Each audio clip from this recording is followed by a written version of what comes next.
I am a big dummy dum-dum that doesn't pay attention while playing video games or reading or living at all.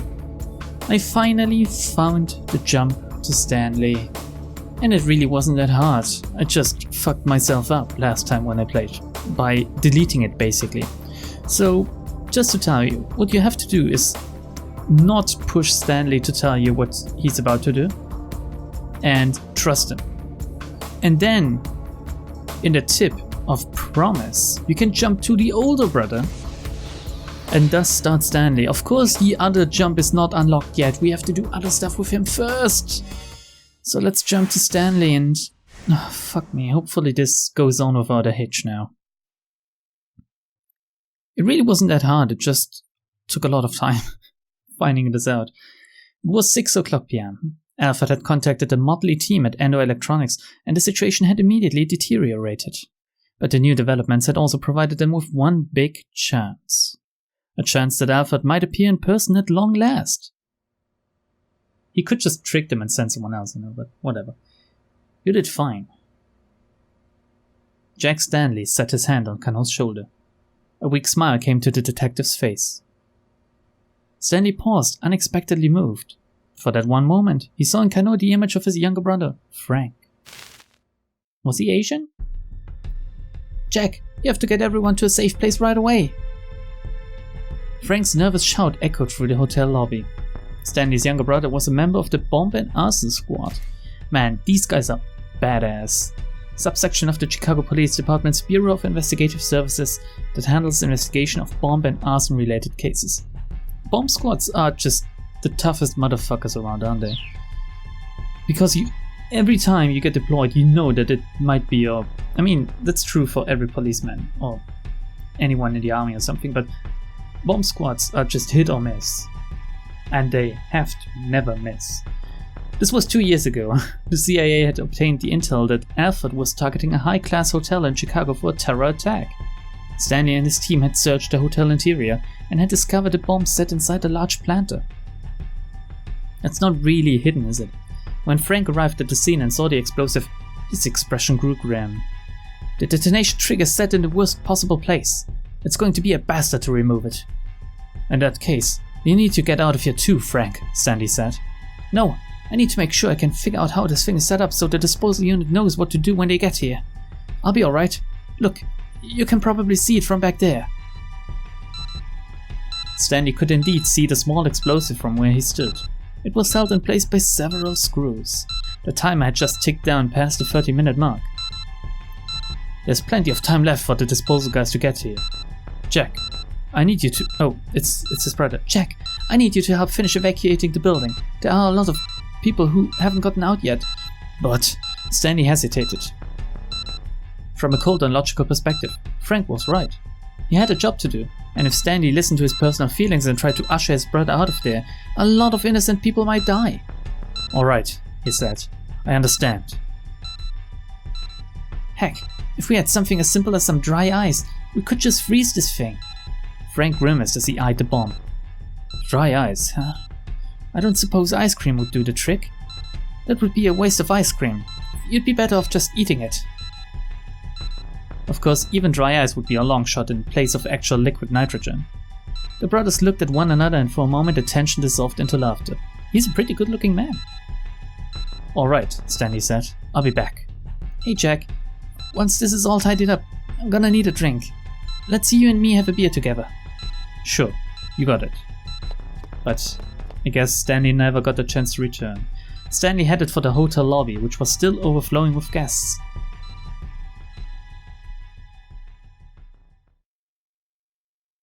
You made the right choice here. Stanley gave Cano a thump on the back, and the detective cracked a tiny grin. What about my choices, though? Debating his own next move, Stanley stepped away from the others and took out his cell phone. He made a call to his superior, Gordon.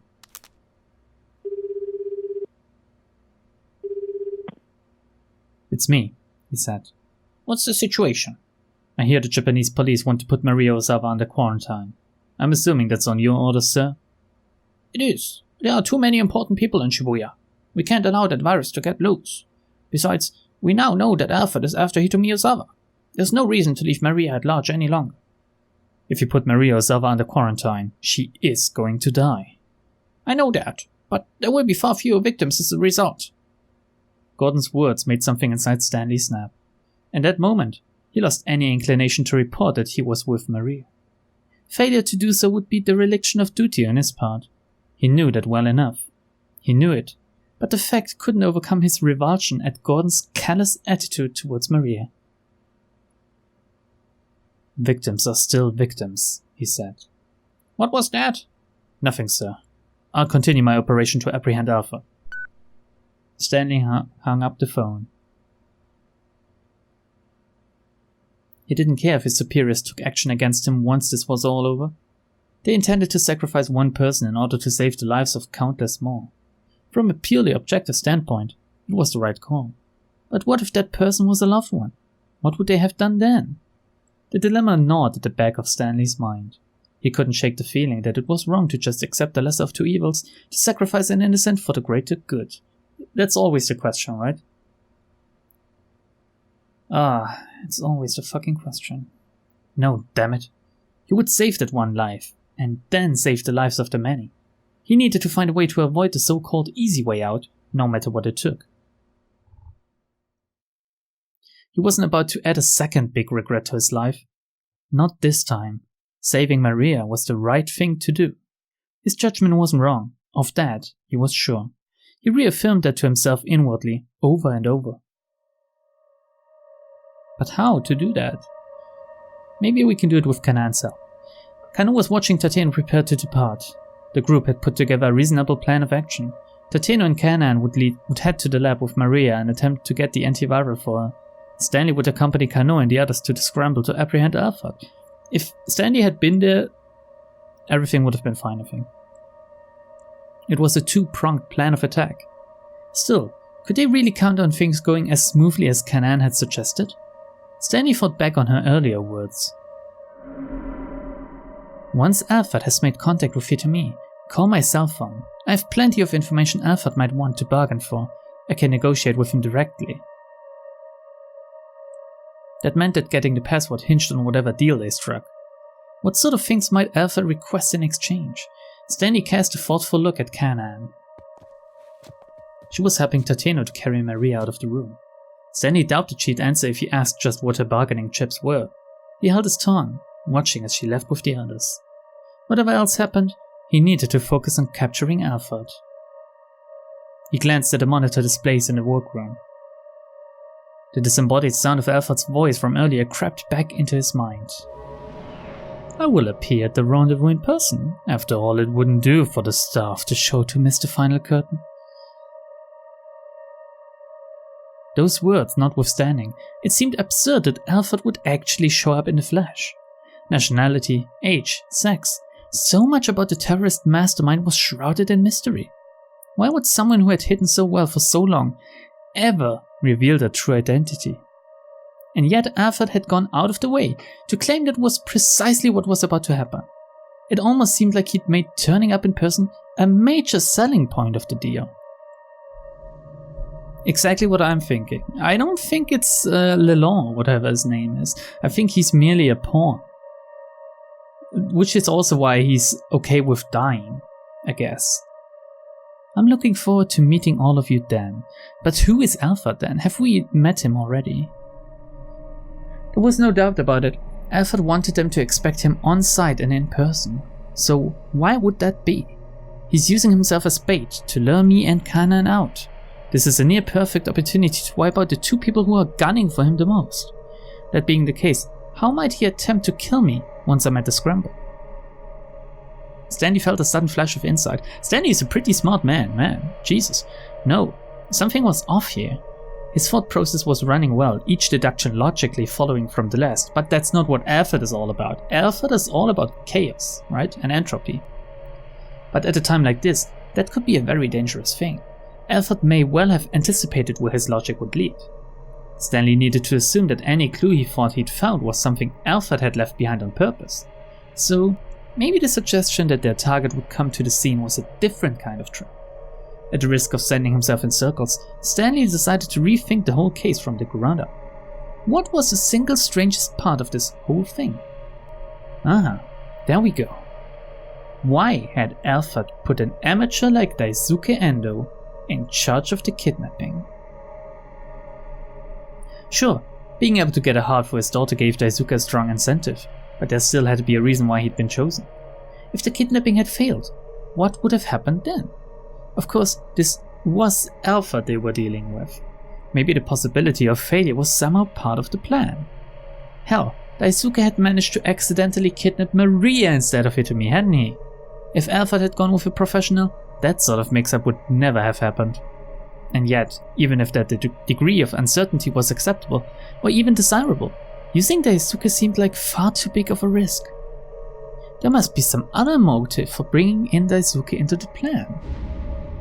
Of course, advantage. Using Daisuke must have provided some important advantage that outweighed his flaws. The camera system? It was the only thing that made sense. Which meant the reason Alfred had Daisuke carry out the kidnapping was to create an alibi, to keep his true identity secret, to carry out some other objective. I don't think it's an alibi. I think he literally doesn't care about that since no one knows who he is. So why would he think someone would get onto him so much that he needed an alibi? To keep his true identity secret, it already is secret. And he has enough fucking syndicate members to carry out his bidding. He could have just told it to, what's his name? The foreign guy that led the kidnapping dudes. Oh, you know who I mean, I think. To carry out some other objective. I think the other objective might be either getting into the lab again or something, or I mean Daisuke Endo. Let's see what he's doing. He's fucking watching all of Shibuya at all times. That's pretty crazy and it's unreal. I think that's somehow tied in with this objective. To carry out some other objective, he'd set up the kidnapping, devised a ransom relay, and kept the full attention of the police on that. All the while, Alfred himself was working towards his true goal, getting Hitomi's blood, which meant that Daisuke kidnapping Maria by mistake had in fact been a misstep. That was why, in the end, Alfred had proposed trading the password for Hitomi's blood. Could that really be it? Stanley decided to take it up with the man himself. Mr. Endo, let me ask you something. Did you know Hitomi had a twin sister before the kidnapping? I didn't, no. So when did you find out? After I had Maria kidnapped. The organ trafficker took one look at her and said I had the wrong girl. Said I was supposed to have abducted the younger one. He never mentioned Hitomi having a twin before this all started? No. If I'd known, I'd have been a lot more careful. Alfred had certainly known that the Ozawa girls were twins, but despite the added risk that fact implied, he hadn't told Daisuke. There was only one logical conclusion. He didn't care who was about to get kidnapped. Daisuke's mistake hadn't been an accident. Alfred had intended for the wrong sister to get kidnapped. By using an amateur, Alfred had set up the police to write off Daisuke's kidnapping of the wrong target as a simple misstep. Had Daisuke been brought in simply in the name of camouflage? But why? Alfred was after Hitomi's blood. Daisuke was after Hitomi's heart. They both wanted the same thing. So why target Maria instead? Kanaan, maybe? She has ties with Kanaan? Stanley's train of logic had run out of steam again. Still, he was sure he was on the right track. He just needed to keep following till he found out where the track would lead. It's kind of cool to have all this background information and trying to piece it all together, and Stanley at least is smart enough to do it, compared to the other protagonists. I mean, Tateno doesn't know about all of this stuff. He would be smart enough, I think. Kano also is missing a few pieces. Minrikawa just doesn't care about all of that stuff really, and Ozawa, he would be smart, but he's occupied with other things. Achi is just the brawn without the brain, I guess. Who else is left? Maria. I mean, she's not dumb, but she doesn't quite have the wits about her, I think. Anyway, where's the storeroom where you were keeping Maria? He asked. Daisuke hung his head. It's out behind the shop. Why do you ask? Would you mind showing me? There's something I'd like to check. At this point, he needed to go back over everything, right from the beginning. I love this. I love it when games do this. I love it when stories do this. Explain every single fucking question and mystery that has been asked so far. He followed Daisuke out to the storeroom. Leave no stone unturned. Speaking of the storeroom, Daisuke said as they were walking to the back part of the building. There's something I've been wondering about. Just how did Maria manage to escape in the first place? Oh yeah, she kinda got set free, right? And it was open. You're certain you locked her in? Stanley asked. Daisuke nodded. At 8 o'clock this morning, the organ trafficker came by to check up on her. I made sure to lock the place back up after he left. I see. That visit must have been when Maria was injected with the UR virus. It makes sense based on our working timeline of when we expect her to go symptomatic. When they got to the storeroom, they spotted a padlock that had held it shut, lying broken on the ground. Daisuke picked it up, then opened the storeroom door. Ah, look at this mess! It was obvious immediately that merchandise had been stolen. I doubt Maria did this, Daisuke said. Maybe some thieves broke in. He made a quick inspection, assessing what had been taken. Some digital cameras and laptop computers were missing. Yeah, indeed. This looks like the work of some local thugs. This kind of thing has happened to me a few times. This kind of thing has happened to me a few times before. It's Daisuke speaking still. Daisuke let out a sigh of exasperation. Stanley, meanwhile, was carefully looking around inside the storeroom. Where did you have Maria Ozawa? He asked. Behind those cardboard boxes. The boxes he indicated were piled high, closing off one corner of the room.